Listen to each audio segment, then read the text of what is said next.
দেখুন তরকারিটা কতটা জুসি আর ইয়ামি হয়েছে। এভাবে করে তরকারি রান্না করতে সবাই পারবেন। চলুন দেখে আসি কিভাবে এটি রান্না করি।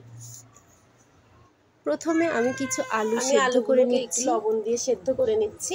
এটার ভিতরে একটু লবণ দিয়ে সেদ্ধ করে নেব। সেদ্ধ করে নিলে এটা মজা বেশি হয়। দেখুন এই পর্যায়ে আমার সেদ্ধ করা শেষ। আমি ছুলে এগুলোকে ছোট আঙ্গুল দিয়ে ছোট ছোট করে ভেঙে টুকরা করে নিয়েছি। অন্যদিকে আমি কিছু মরিচের গুঁড়া, হলুদের গুঁড়া, লবণ দিয়ে মাছগুলোকে মাখিয়ে তেলে ভেজে নেব। আমার তেলে ভাজা হয়ে গেছে মাছগুলোকে। এখন আমি একটি প্যানের মধ্যে তেল দিয়ে তাতে একটু পেঁয়াজ দেব। পেঁয়াজগুলো ছোট করে কেটে রেখেছিলাম, সেগুলো ভিতরে দিয়ে দিয়ে একটু লাল করে ভেজে নেব। দেখুন লাল করে ভাজা শেষ। এখানে কিছু শুকনো উপকরণ, হলুদের গুঁড়া, মরিচের গুঁড়া, একটু লবণ আমি অ্যাড করে দেব।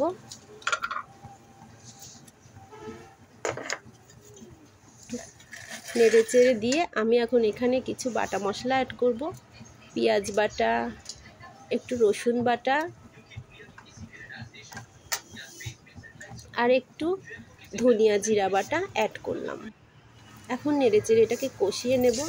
হালকা একটু পানি দিয়ে কষাবো যেন পুড়ে না যায়।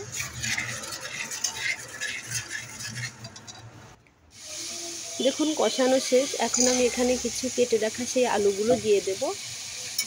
নেড়ে চেড়ে ভালো করে এটাকে কষিয়ে নেব। এ পর্যায়ে আমার কষানো শেষ হয়ে গেছে।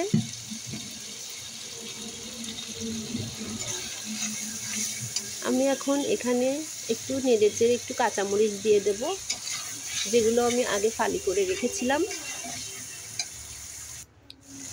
এটাকেও কষানো শেষ হয়েছে। এখন এখানে একটু পানি অ্যাড করে দেব। পানিটা যার যার প্রয়োজন মতো, যে যতটা ঝোল খাবে ততটা। এটাকে ঢেকে আমি 5 মিনিট রান্না করে নেব। দেখুন রান্না করা শেষ হয়েছে। এখন আমি এখানে কিছু ঢেঁড়স অ্যাড করে দেব। ঢেঁড়স আমাদের স্বাস্থ্যের জন্য ভীষণ ভালো। ঢেঁড়স খাওয়া উচিত বেশি বেশি করে। দেখুন ঢেঁড়সটা আমি একটু 2 মিনিটের জন্য ঢেকে দেব।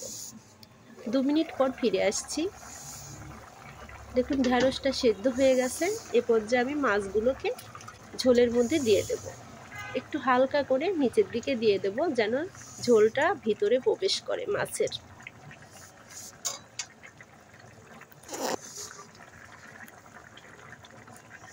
এ পর্যায়ে কেটে রাখা ছোট ছোট করে কেটে রাখছিলাম কিছু ধনিয়া পাতা, সেগুলো অ্যাড করে দিলাম।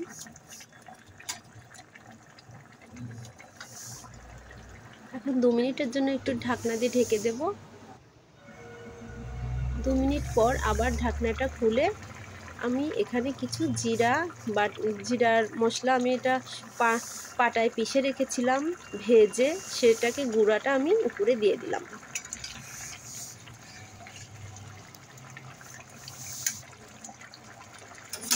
দেখুন আমার রান্নাটা এই পর্যায়ে শেষ হয়ে গেছে। এখন সার্ভ করবার পালা। দেখুন কতটা ইয়ামি আর জুসি হয়েছে রান্নাটা। ঠিক আছে, গুড বাই, টাটা।